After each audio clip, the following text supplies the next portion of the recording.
오늘은 러시아의 대문호 그중 한 사람으로 평가받는 안톤 체호프의 소설 목 위의 안나 가져왔습니다.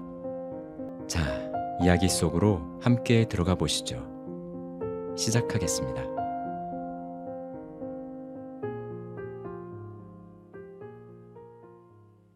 결혼식은 끝났지만 간단한 식사조차 준비되어 있지 않았다. 신혼부부는 샴페인 한 잔씩을 마신 후 옷을 갈아입고 기차역으로 향했다. 흥겨운 결혼 피로연, 저녁 식사, 음악과 춤 대신에 200km나 떨어진 수도원을 방문하여 그곳에서 지내다 오는 것으로 계획이 잡혀 있었다. 많은 사람은 신랑인 모제스트 알렉세이치가 이미 관직이 높은 데다가 젊은 나이도 아니기에 소란스러운 결혼식은 그다지 점잖아 보이지 않을 것이며, 또한 52살의 관리가 이제 막 18살을 넘긴 아가씨와 결혼하는 마당에 음악을 듣는 것도 지루하다고 말하며 바로 수도원으로 가는 생각에 찬성해 주었다. 또한 그들은 규율을 중시하는 사람인 모제스트 알렉세이치가 자신의 결혼 생활에서 가장 중요시하는 것은 종교와 도덕성이라는 점을 젊은 아내로 하여금 깨닫게 하기 위해 수도원 방문을 특별히 계획한 것이라고 말했다. 사람들은 신혼부부를 배웅하러 기차역에 나왔다. 직장 동료들과 친척들은 기차가 출발할 때 만세를 외치려고 손에 술잔을 들고 기다리고 있었으며, 원통형 실크 모자를 쓰고 교사용 프로코트를 입은 신부의 아버지 뾰트르 레온치치는 이미 술에 취해 얼굴이 아주 헬쓱해진 상태에서 술잔을 든 채 기차 창문 쪽으로 연신 팔을 뻗으며 애원하듯 말하고 있었다. 아냐, 아냐, 한마디만 하겠다, 아냐. 아냐는 안나의 애칭이었다. 아냐가 그를 향해 창밖에 얼굴을 내밀자 그는 술 냄새를 심하게 풍기며 그녀의 귀에 대고 무슨 말인가를 속삭였다. 하지만 아냐는 무슨 소리인지 전혀 이해할 수가 없었다. 그런 다음 그는 그녀의 얼굴과 가슴과 손에 성호를 그어주었는데 숨결은 떨리고 눈에서는 눈물이 글썽이고 있었다. 김나지의 학생들인 아냐의 동생 빼짜와 안드루샤는 아버지의 행동이 창피한지 뒤에서 아버지의 코트를 잡아당기며 속삭였다. 아빠, 그 정도면 됐어요. 이제 그만하세요. 기차가 출발한 후 아버지는 기차 뒤를 따라 잠시 달렸는데, 그러다가 비틀거리며 술을 엎지르는 장면이 아냐의 눈에 들어왔다. 아버지는 자신이 뭔가 죄라도 저지른 듯 참으로 가련하고 선량한 표정을 짓고 있었다. 이제 신혼부부 둘만이 남았다. 모제스트 알렉세이치는 기차 안의 객실을 살펴본 뒤 선반들 위에 짐을 올리고는 미소를 지으며 젊은 아내의 맞은편에 앉았다. 그는 키는 중간 정도이고 배가 불룩 나왔으며 잘 먹어서 오동통하다고 할 수 있을 정도로 꽤 뚱뚱했다. 구렛나루는 길게 길렀지만 콧수염은 없었는데, 면도를 해서 윤곽이 분명히 드러나 있는 둥근 턱은 사람의 발 뒤꿈치 모양과 닮아 있었다. 그의 얼굴에서 가장 특징적인 것은 콧수염이 없다는 점이었는데, 완전히 콧수염을 밀어서 맨땅과 똑같아진 피부와 젤리처럼 조금씩 흔들거리는 기름진 뺨이 서로 이어지고 있었다. 그는 점잖게 행동했고 움직임도 급하지 않았으며 태도도 부드러웠다. 그가 미소를 지으며 말했다. 지금 한 가지 상황을 떠올리지 않을 수 없구만. 5년 전 내 친구 꼬소르토프가 성 안나 2급 훈장을 받고 감사 인사를 하러 갔을 때 장군께서 이렇게 말씀하셨지. 그러니까 이제 자네한테는 3개의 안나가 있군. 1개는 가슴 옷깃 단추구멍에, 다른 2개는 목 위에. 그런데 당시에 집을 나갔던 꼬소로토프의 부인, 그 싸움을 좋아하고 경박한 부인이 그에게 돌아온 지 얼마 안 되었을 때였는데, 그 여자의 이름이 안나였다는 사실도 말해둘 필요가 있겠군. 내가 나중에 안나 2급 훈장을 받을 때는 장군께서 이와 같은 말씀을 하시지 않기를 바라오. 그는 작은 눈으로 미소를 지으며 웃어 보였다. 그녀도 미소를 지었으나 이 사람이 이제 언제든 두툼하고 축축한 입술로 자신에게 키스를 하려 들 수 있고 자신은 그것을 거절할 권리가 없다는 생각을 하니 마음이 불안했다. 그녀는 그의 뚱뚱한 몸이 약간만 움직여도 깜짝 놀랐으며 끔찍하고 혐오스럽다는 느낌이 들었다. 그는 일어나서 천천히 목에서 훈장을 풀고 코트와 조끼를 벗은 후 편하고 헐렁한 옷으로 갈아입었다. 이렇게 입으니 이제 좀 편하군. 그가 안나의 곁에 앉으며 말했다. 안나는 결혼식이 얼마나 고통스러웠는지 생각해 보았다. 사제와 하객들, 그리고 교회에 모인 사람들까지 전부 슬픈 눈으로 자신을 바라보며 저렇게 사랑스럽고 예쁜 아가씨가 왜 저렇게 나이 많고 재미없는 사람과 결혼하는 걸까? 라고 생각하는 것 같았다. 오늘 아침만 해도 모든 준비가 잘 되었다는 생각에 무척 기뻤지만 결혼식이 진행되는 동안과 지금 여기 기차에 앉아있는 동안에는 자신이 죄를 지은 듯한 느낌과 함께 사기를 당했고 우스꽝스러운 꼴이 되었다는 그런 느낌도 떨칠 수가 없었다. 이렇게 부자와 결혼했지만 돈은 여전히 없는 처지였기에 결혼식 드레스도 빚을 내어 샀고 오늘 기차역에서 자신을 배웅하는 아버지와 남동생들의 얼굴 표정으로 봐서는 그들에게도 한 푼도 남아있지 않음이 느껴졌다. 그들이 오늘 저녁 식사는 할 수 있을까? 내일은? 그러다 보니 왠지 이제 아버지와 동생들이 그녀 없이 굶주린 채로 앉아서 예전에 어머니의 장례를 치르고 온 저녁 때와 똑같은 우울함을 느끼고 있을 것 같다는 생각이 들었다. 그녀는 생각했다. 아, 난 정말 불행해. 난 왜 이렇게 불행한 걸까? 여자를 대하는 데 익숙하지 않은 그 점잖은 사람인 모제스트 알렉세이츠가 어색하게 그녀의 허리를 만지고 어깨를 토닥였지만 그 순간 그녀는 돈과 어머니 그리고 어머니의 죽음에 대해 생각하고 있었다. 김나지아에서 글쓰기와 그림 그리기를 가르치는 아버지 뾰뜨르 레온치치는 어머니가 죽자 술에 빠져 살기 시작했고 집에는 가난이 찾아왔다. 남동생들에게는 장화나 고무 덧신도 없었고 아버지는 치안판사에게 끌려갔으며 법원 집행관이 와서 압류할 가구 목록을 작성했다. 그땐 정말 얼마나 부끄러웠던지.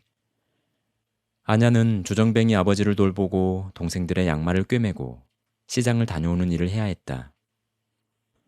사람들이 그녀의 미모와 젊음과 우아한 행동거지를 칭찬할 때도 그녀는 온 세상이 자신의 싸구려 모자와 구멍난 장화만 쳐다보는 듯했다.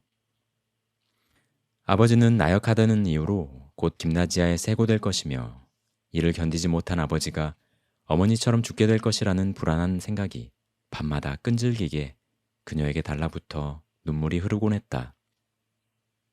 그런데 그때쯤 그녀를 아는 부인들이 수선을 떨며 그녀를 위한 좋은 배우잣감을 찾기 시작했다. 그리고 얼마 되지 않아 바로 이 사람, 젊지도 잘생기지도 않으며 돈만 많은 남자 모제스트 알렉세이치가 발견되었다. 그는 은행에 10만 루블을 예치해놓고 있었으며 물려받은 가문의 영지는 임대 형태로 운영하고 있었다. 규율을 중시하는 그는 장군과도 좋은 관계에 있었으며 사람들 말로는 모제스트 알렉세이치가 아버지의 해고를 막을 마음이 있다면 장군으로부터 메모 한 장을 얻어내 김나지아 교장이나 심지어 교육감에게 전달만 해도 될 것이라는 것이었다. 그녀가 이런 일들을 세세히 떠올리고 있는 동안 사람들 말소리와 함께 음악 소리가 창문을 뚫고 들려왔다. 기차가 간이역에 멈춘 것이다. 플랫폼 너머 사람들 무리 속에서 아코디언과 바이올린이 활기차게 연주되고 있었다. 키 큰 자작나무와 포플러 나무들, 그리고 달빛을 흠뻑 받은 별장들 뒤로부터 군악대의 연주 소리도 들려왔다. 아마도 별장촌에서 무도회가 열린 듯했다. 플랫폼 위에는 날씨가 좋아 신선한 공기를 마시러 나온 별장 사람들과 시민들이 산책을 하고 있었다. 그 중에는 아르띠노프도 있었는데 그는 부자이며 이 별장촌 전체의 소유주로서 검은 머리에 키가 크고 뚱뚱했다. 그는 아르메니아 사람을 닮은 얼굴에 툭 튀어나온 방울눈이었는데 이날은 이상한 복장을 하고 있었다. 박차가 달린 긴 장화를 신고 셔츠의 가슴 부분 단추들은 채우지 않았고 어깨부터 내려온 긴 망토는 여자의 치맛자락처럼 땅에 쓸리고 있었다. 보르조이 종의 개 2마리가 날카로운 주둥이를 내리깐 채 그의 뒤를 따르고 있었다. 아냐는 아직 눈물을 글썽이고 있었지만 이제는 이미 어머니나 돈이나 결혼식에 대해 생각하는 상태는 아니었다. 그녀는 안면에 있는 김나지 학생들, 장교들과 악수를 했고 명랑하게 웃으며 재빨리 말했다. 그녀는 기차에서 내려 플랫폼으로 나온 후 새로 맞춘 멋지고 화려한 드레스와 모자를 쓴 자신의 몸 전체를 사람들이 볼 수 있도록 달빛 아래에 섰다. 기차가 왜 여기 멈춰선 거죠? 그녀가 물었다. 이 역은 철도 분기점이죠. 그래서 우편 열차가 먼저 지나가길 기다리는 겁니다. 누군가가 대답했다. 아르띠노프가 자기를 쳐다보고 있다는 사실을 눈치채자 그녀는 요염하게 실눈을 뜨고 프랑스어를 사용해 큰 소리로 말하기 시작했다. 달빛이 연못에 비치고 음악 소리가 들리는 와중에 자신의 목소리가 아름답게 울리고 한편으로는 유명한 돈 주황이자 장난꾸러기인 아르띠노프가 탐욕스럽고도 호기심 어린 눈으로 자기를 쳐다보고 있는 가운데 모두가 흥겨워하는 분위기까지 겹치자 그녀는 갑자기 기쁨을 느꼈다. 기차가 움직이며 아는 장교들이 그녀에게 잘 가라는 표시로 경례를 붙일 무렵 그녀는 이미 숨 너머 어딘가에서 울리는 군악대의 연주 소리에 맞춰 폴카를 흥얼거리고 있는 중이었다. 열차의 객실로 돌아오면서 그녀는 무슨 일이 있더라도 자신은 꼭 행복해지고 말겠다는 마음의 확신을 이 간이역에서 얻은 듯한 느낌을 받았다. 신혼부부는 수도원에서 이틀을 보낸 후 도시로 돌아왔다. 그들은 관사에서 살았다.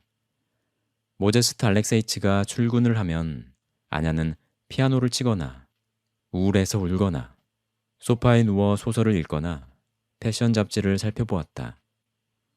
모제스트 알렉세이치는 점심을 아주 많이 먹었는데 식사를 하면 정치, 신규 임명, 전출, 포상 등 자신의 일에 대해 말하곤 했다.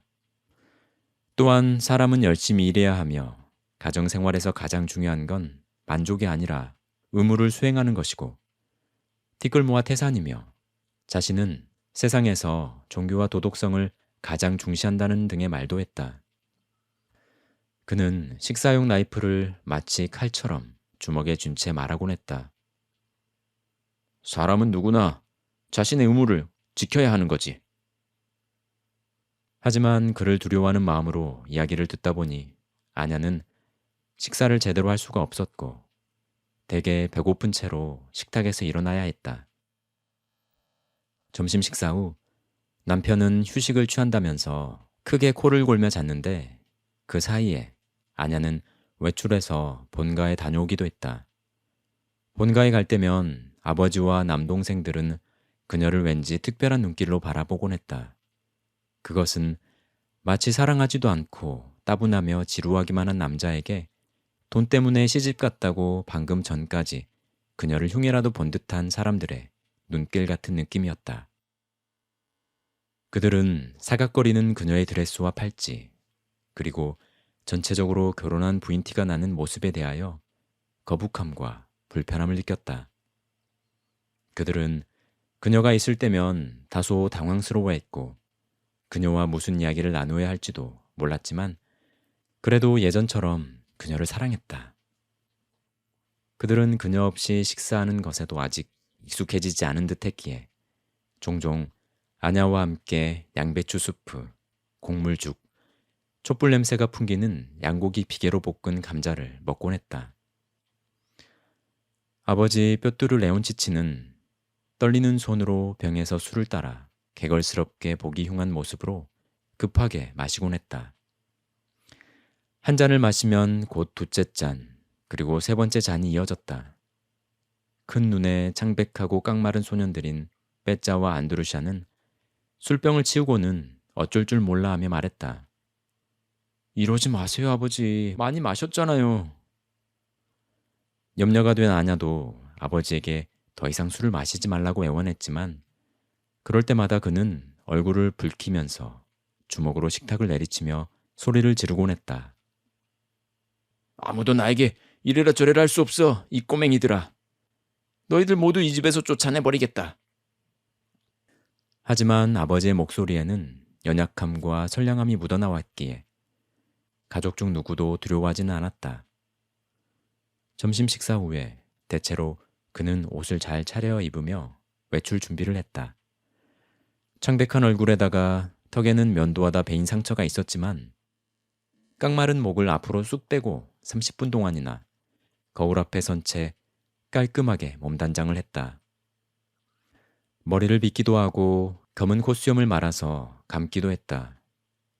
향수를 뿌리고 넥타이를 리본 모양으로 매고 최종적으로는 장갑을 끼고 머리에는 원통형 실크 모자를 쓴 후 마침내 개인 강습을 나갔다. 휴일이면 집에 남아 그림을 그리거나 그르릉 소리가 나는 풍금을 쳤다. 그는 풍금에서 맑고 조화로운 소리가 나도록 애썼으며 풍금 소리에 맞춰 노래도 불렀다. 풍금 소리가 뜻대로 나오지 않으면 아이들에게 소리를 지르기도 했다. 이 나쁜 녀석들, 너희가 악기를 망쳐놨어. 남편은 저녁마다 관사의 지붕 아래 살고 있는 동료들과 카드놀이를 했다. 그 시간이면 관리의 부인들도 함께 모였는데 그들은 못생겼고 취향이라고는 없는 옷을 입었으며 하녀들처럼 행동도 거칠었다. 그렇게 모이고 나면 그들 자신처럼 흉하고 아무 의미 없는 소문들을 서로 쑥덕거리기 시작했다. 모제스트 알렉세이치가 아냐와 함께 극장에 가는 일도 간혹 있었다. 휴식 시간이면 그는 그녀가 자신으로부터 한 발짝도 벗어나지 못하도록 그녀의 팔 밑으로 팔짱을 끼고 복도나 홀을 돌아다녔다. 누군가와 인사라도 나누었다 하면 그는 바로 아냐에게 조금 아까 저 사람은 오등 문관이지. 장군과 친한 사람이야. 그렇게 말하는가 하면 좀 전에 인사한 사람은 재산이 아주 많아. 등등의 말을 속삭였다. 한 번은 아냐가 극장 내의 간식 판매대 옆을 지날 때 무언가 달콤한 것이 매우 먹고 싶어졌다. 그녀는 초콜릿과 사과 파이를 좋아했지만 수중에 돈이 없었고 그렇다고 남편에게 부탁하기도 쑥스러웠다. 남편은 배 하나를 집어서 손가락으로 눌러보더니 주저하듯 물었다.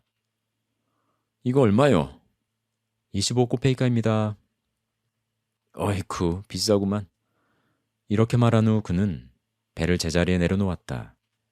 하지만 아무것도 사지 않고 간식 판매대를 떠나기가 어색했던지 그는 물 한 병을 사서 혼자 그것을 다 마셔버렸다. 이럴 때면 아냐는 남편이 하는 짓이 너무 밉상이라고 생각했다. 한 번은 이런 일도 있었다. 그가 얼굴을 붉히더니 그녀에게 급히 말했다. 아냐, 어서 저 노부인에게 인사를 드리도록 해. 하지만 저는 모르는 분인데요. 상관없어. 저분은 우리 마을의 재무국장의 부인이야. 어서 인사드리라니까. 그가 고집을 부리며 중얼거렸다. 고개 한번 숙인다고 당신 머리가 떨어져 나가는 것도 아니잖아. 아냐는 고개를 숙이며 인사를 했고 실제로 머리도 떨어져 나가지 않았다. 하지만 그녀의 마음은 괴로웠다. 그녀는 남편이 원하는 것은 다 했다. 하지만 그러면서 자괴감을 느꼈다. 그가 자신을 바보처럼 취급해서 이용해 먹고 있다는 사실 때문이었다. 오직 돈 때문에 그에게 시집을 왔는데 지금 그녀가 가진 돈은 오히려 결혼 전보다도 적었다. 결혼 전에는 아버지가 29페이카짜리 동전 한 개라도 쥐어줬는데 지금은 한 푼도 없었다. 남편 돈을 몰래 가져가거나 혹은 돈을 달라고 청하는 일은 꿈에도 꿀 수 없었다. 남편이 두려워서 그의 앞에서는 온몸이 떨렸기 때문이다. 그녀는 자신이 이 사람에 대한 공포심을 이미 오래전부터 마음속에 가지고 있었던 듯한 느낌이 들었다. 언젠가 어린 시절에도 먹구름이나 기관차처럼 자신의 목을 조일 듯 밀려오는 엄청나고도 무서운 힘이 있었는데 그것은 늘 김나지아의 교장 선생님이었다. 그와 비슷한 힘으로써 집안 사람들이 늘 두려워하며 입에 올리던 장군으로 호칭되는 인물도 있었다. 그것보다 작은 힘들도 10개쯤 존재했는데 그 힘들 중에는 코수염을 면도한 엄하고도 가차없는 김나지아 교사들도 있었다. 그리고 마침내 이제는 얼굴까지 김나지아 교장 선생님을 닮은 규율을 중시하는 남편 모제스트 알렉세이치가 그녀 앞에 모습을 드러낸 것이다. 그녀의 상상 속에서 이 모든 힘들은 하나로 합쳐진 후 거대하고 무서운 흰곰이 되어 그녀의 아버지처럼 나약하고 잘못이 많은 사람들을 덮치곤 했다. 그랬기에 그녀는 뭔가 남편의 생각을 거스르는 말을 하기가 두려웠고 긴장한 채로 미소를 지었으며 남편이 자신의 몸을 거칠게 탐하고 능욕하더라도 만족하는 듯한 표정을 지어줄 수밖에 없었다. 딱 한 번 아버지가 매우 급한 빚을 갚기 위해 모제스트 알렉세이치에게 50루블을 구워달라고 부탁한 일이 있었다. 하지만 그 과정이 어찌나 고통스러웠던지 좋습니다. 드리지요. 그렇게 모제스트 알렉세이치가 대답했다. 하지만 그의 말은 이어졌다. 미리 말해두겠지만 술을 끊지 않으시면 더는 장인을 도와드릴 수 없습니다. 공직에 계신 분이 이렇게 나약하다는 건 부끄러운 일이지요. 잘 알려진 사실을 상기시켜드리지 않을 수 없군요. 재능이 있는 사람들 중 다수가 술에 대한 욕망 때문에 인생이 망가졌습니다. 술을 절제하기만 했어도 높은 자리에 오를 수 있었을 텐데도 말입니다. 이 말 후에도 모제스트 알렉세이치는 그렇게 됨에 따라서 그런 처지를 고려해 볼 때 조금 전에 말했던 사항을 생각해 본다면 등등의 말들을 한참 동안이나 아버지에게 했다. 아버지는 불쌍한 표정으로 모욕감에 괴로워하며 오히려 술 생각이 간절해지는 것이었다. 또한 대개 찢어진 장화와 해진 바지 차림으로 아냐를 보기 위해 관사를 방문하는 남동생들 역시 그의 훈계를 경청해야 했다. 사람은 누구나 자신의 의무를 이행해야 하지. 모제스트 알렉세이치는 동생들에게 이렇게 말하곤 했다. 하지만 돈은 주지 않았다. 그 대신 아냐에게 반지와 팔찌, 브로치 등을 선물할 때도 있었는데 그때마다 어려운 일을 대비해서 이런 물건들을 가지고 있는 게 정말 좋은 것이라는 말을 하곤 했다. 그러고는 때때로 그녀의 서랍장을 열어서 그 물건들이 잘 있는지 확인하곤 하는 것이다. 그러는 사이 겨울이 왔다. 성탄절이 훨씬 되기 전 지역신문에 공지가 실렸는데 12월 29일에 귀족회관에서 통상적인 겨울 무도회가 열릴 것이라는 내용이었다. 매일 저녁 카드놀이가 끝나면 불안한 기색의 모제스트 알렉세이치가 걱정스러운 표정으로 아냐를 바라보며 관리 아내들과 무언가를 속삭이곤 했다. 그러고는 무언가를 생각하며 방안을 한참 동안 왔다 갔다 하는 것이었다. 마침내 어느 날 늦은 저녁 그가 아냐 앞에 멈춰서더니 말했다. 당신 말이야. 무도회 때 입을 드레스를 하나 맞추어야겠군. 알겠지? 하지만 옷을 맞추기 전에 나탈리아 꾸즈, 미니쉬나와 상의를 한 다음 맞추도록 해. 그러면서 그녀에게 100루블을 건넸다. 하지만 그녀는 돈을 받은 후 무도회 드레스를 주문하는 과정에서 누구와도 상의하지 않고 아버지와만 이야기를 나누었으며 어머니라면 어떤 드레스를 입었을까 상상해 보려고 노력했다. 돌아가신 그녀의 어머니는 항상 최신 유행에 따라 옷을 입었고 딸 아냐를 인형처럼 우아하게 입혀 데리고 다니면서 프랑스어 말하기와 마주루카를 멋지게 추는 방법을 가르쳤다. 아냐는 어머니처럼 오래된 드레스를 수선해서 새 드레스를 만들 줄도 알았으며 휘발유로 장갑을 세척할 줄도 알았고 보석을 임대해서 사용하는 법도 알았다. 또한 어머니처럼 눈을 가늘게 뜨는 방법, 리을 발음을 혓짤배기식으로 귀엽게 발음하는 방법, 아름다운 자세를 취하는 방법, 필요하다면 환희에 젖은 표정을 짓는 방법, 슬프고도 신비로운 시선을 띠는 방법도 터득했다. 그리고 아버지로부터는 짙은 머리카락과 검은 눈동자, 예민한 성격, 깔끔하게 몸단장하는 태도를 물려받았다. 무도회로 출발하기 30분 전에 아직 코트를 걸치지 않은 상태의 모제스트 알렉세이치가 화장대 거울 앞에서 훈장을 목에 걸기 위해 아냐의 방으로 들어왔다. 그는 그녀의 아름다움과 새로 맞춘 날아갈 듯한 의상의 광채에 매혹된 나머지 흡족하게 구렛나루를 빗어 넘기고는 말했다. 아냐, 오늘 정말 당신 예쁘군. 정말 예뻐. 그러고는 갑자기 엄숙한 톤으로 말을 이어갔다. 내가 당신을 행복하게 해주었으니 오늘은 당신이 나를 행복하게 해줘야겠어. 부탁이 있는데 말이야. 장군의 부인께 가서 인사를 꼭 드려줘. 그녀를 통하면 내가 수석 비서관 자리를 얻을 수도 있단 말이지. 얼마 후 두 사람은 무도회장으로 출발했다. 드디어 귀족 회관에 도착해 보니 입구에 문지기가 있었다. 옷걸이가 여러 개 있는 현관, 모피 외투들, 분주히 오가는 하인들. 가슴골이 드러난 드레스를 입은 채 부채로 얼굴을 가리고 있는 부인들도 있었다. 가스등 냄새와 군인들 냄새가 났다.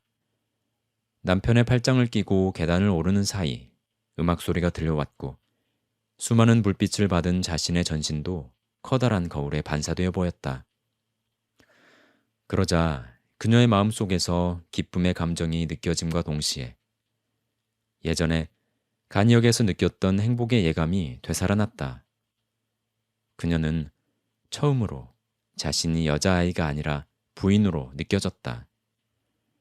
그녀는 부지불식간에 걸음걸이와 몸놀림에서 돌아가신 어머니를 흉내내며 자신감 넘치는 몸짓으로 걸었다. 또한 생전 처음으로 자신이 부유하고 자유로워진 느낌까지 들었다. 심지어 남편 때문에 주눅이 들지도 않았다. 귀족 회관의 문턱을 넘을 때부터 이미 그녀는 늙은 남편이 옆에 있다고 해서 사람들이 자신을 낮춰보는 것은 전혀 아니며 오히려 남자들이 좋아하는 매력적인 신비감이 자신에게서 풍겨나 그들에게 각인되고 있다는 사실을 본능적으로 감지했기 때문이다. 큰 홀에서는 이미 오케스트라의 연주가 울려 퍼지고 춤이 시작되고 있었다. 관사 생활만 하다가 이런 곳에 처음 와본 아냐는 조명과 색색의 화려함, 음악이 주는 인상에 압도된 나머지 홀을 둘러보며 생각했다. 와, 정말 멋지다.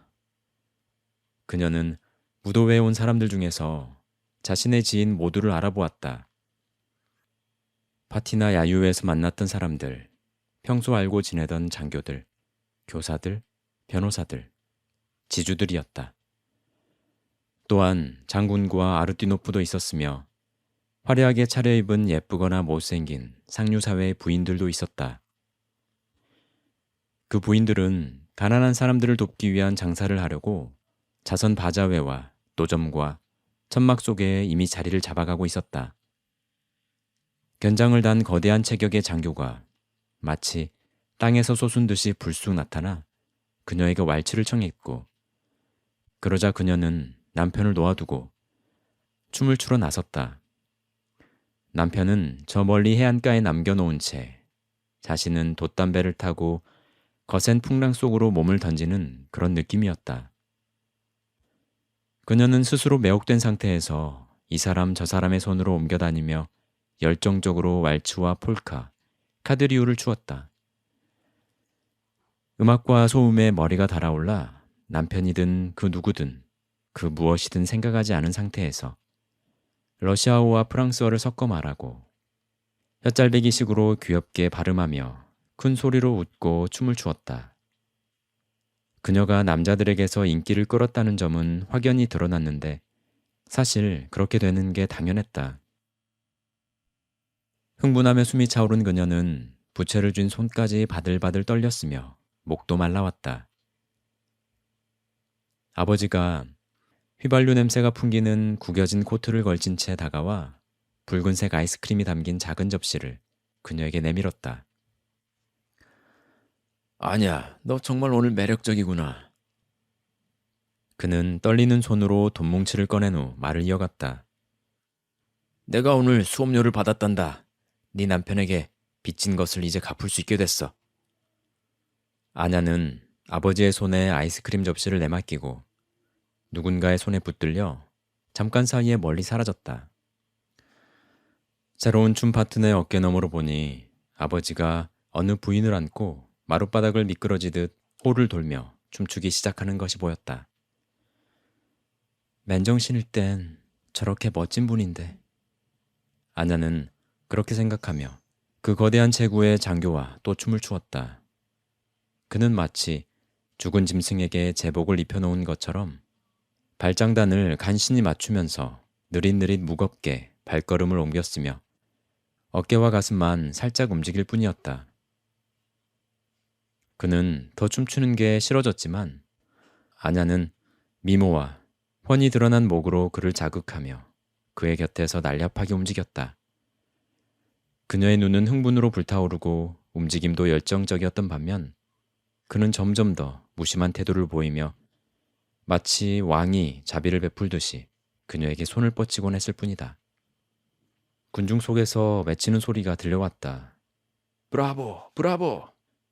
점차 그 거대한 장교도 조금씩 무너져 내려갔다. 생기를 되찾고 조금씩 흥분 상태가 된 그는 그녀의 매력에 굴복하여 가볍고도 젊은 움직임을 열정적으로 보여주었다.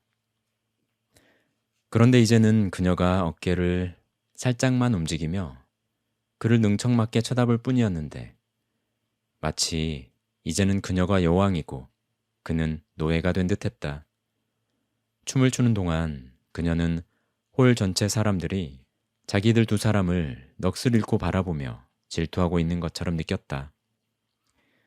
그런데 그 장교와 춤을 멈추자마자 갑자기 사람들이 길을 터주기라도 하듯 양쪽으로 갈라섰고 남자들은 두 팔을 내리고 차렷 자세를 취하며 어정쩡하게 몸을 고추 세웠다.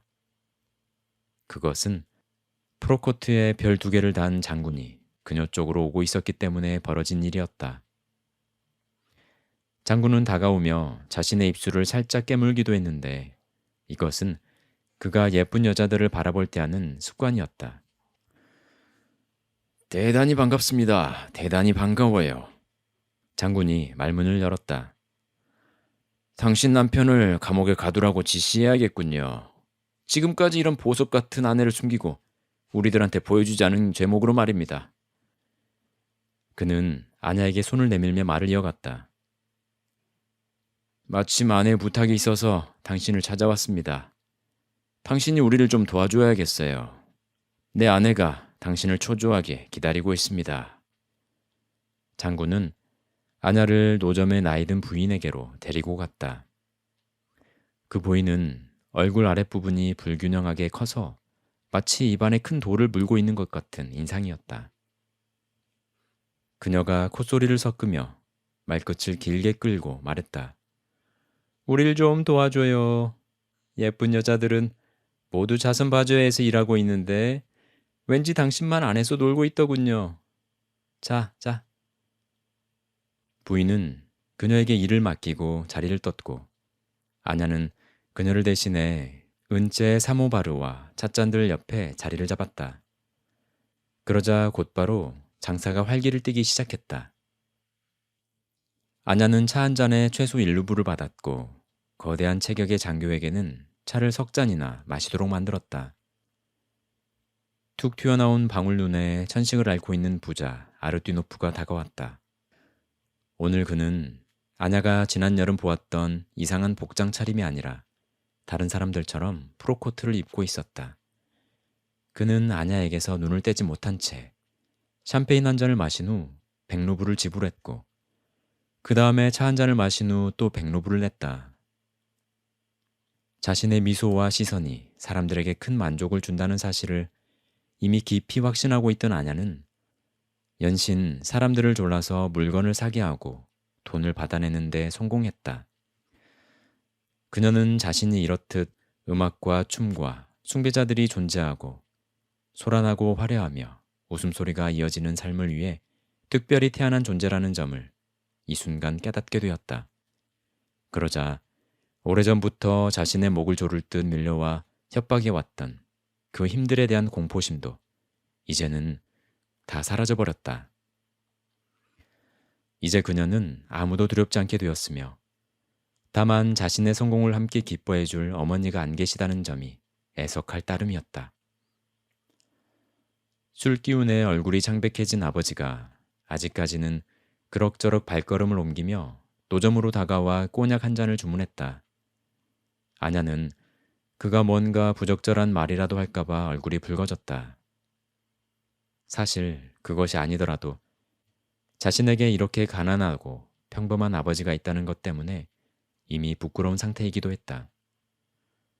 하지만 그는 술을 마신 후 돈뭉치에서 10루블을 꺼내 던지고는 말 한마디 없이 당당한 태도로 자리를 떴다.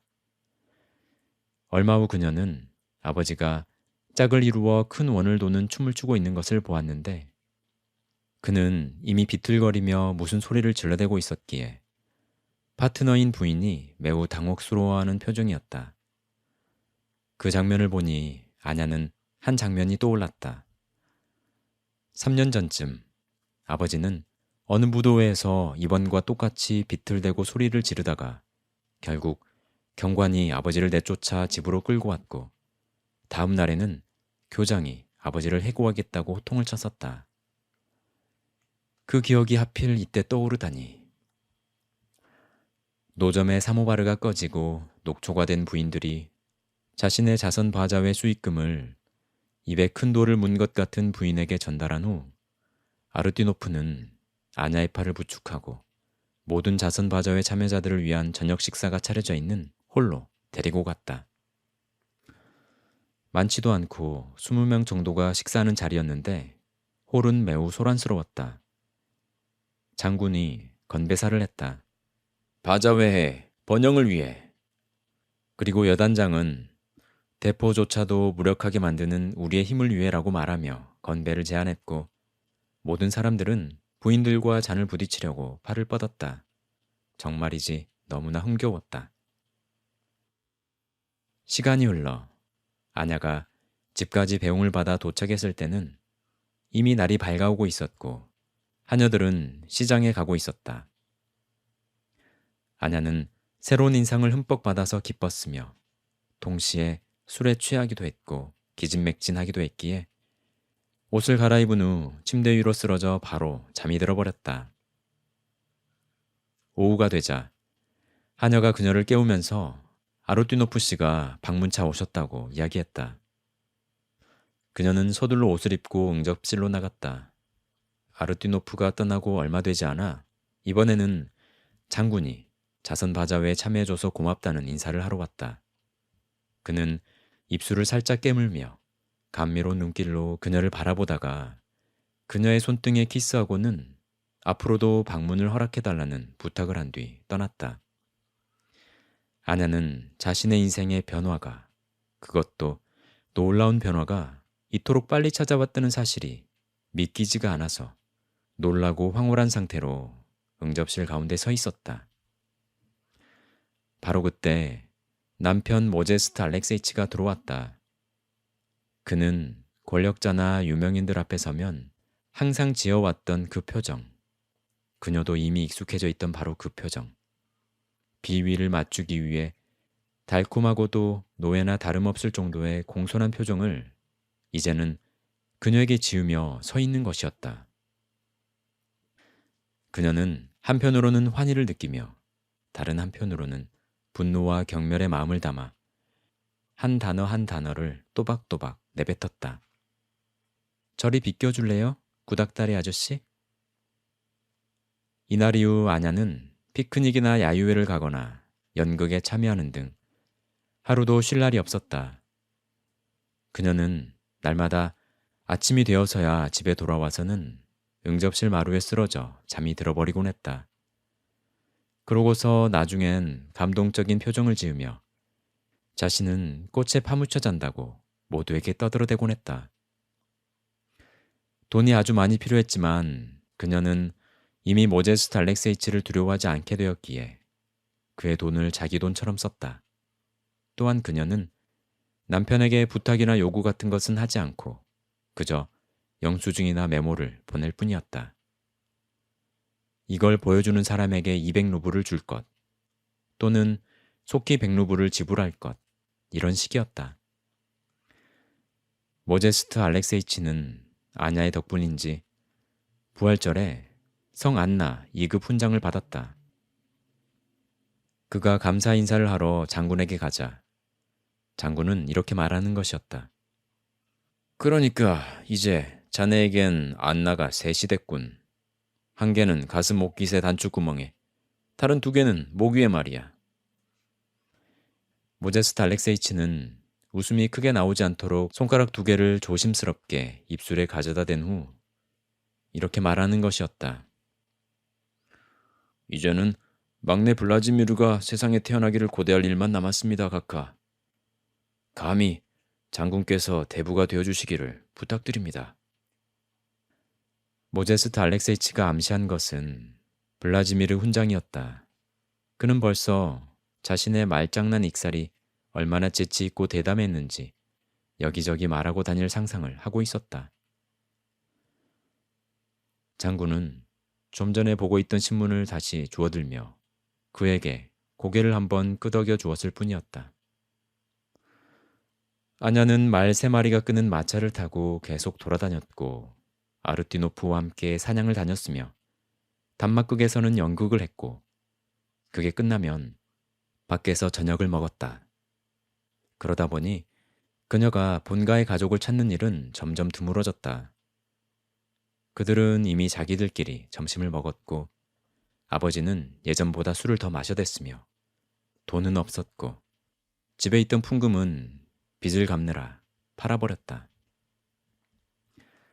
남동생들은 이제 아버지가 혼자 밖으로 나가지 못하도록 했고 혹시 나간다면 뒤를 따라다니며 그가 걷다 넘어지지 않도록 항상 신경을 썼다. 가끔 거리에서 우연히 2마리 말이 끄는 아냐의 마차를 마주치게 될 때도 있었는데 마부석에는 마부 대신에 아르티노프가 앉아있곤 했다. 아냐의 마차와 마주칠 때면 아버지는 항상 원통형 실크 모자를 벗고 딸에게 뭔가를 외치려 했고 그때마다 빼짜와 안드루샤는 그의 팔을 붙잡고 애원하듯 말하곤 했다. 아빠, 그러지 마세요.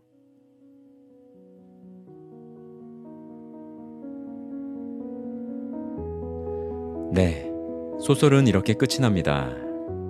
결국 안나는 목 위에서 빛나는 훈장 같은 존재가 되었네요. 저는 다만 안나의 이런 화려한 시간이 왠지 마냥 오래 갈 것 같지 않아서 살짝 불안한 마음이 듭니다. 부디 현명하게 처신해서 혹은 지혜로운 멘토를 만나서 안나가 오래오래 빛나는 삶을 살았으면 좋겠습니다. 또 가족들과도 화목하게 지내고요. 저희 집에도 목 위에 안나 대신 모규의 아내와 모규의 자녀들이 있지요.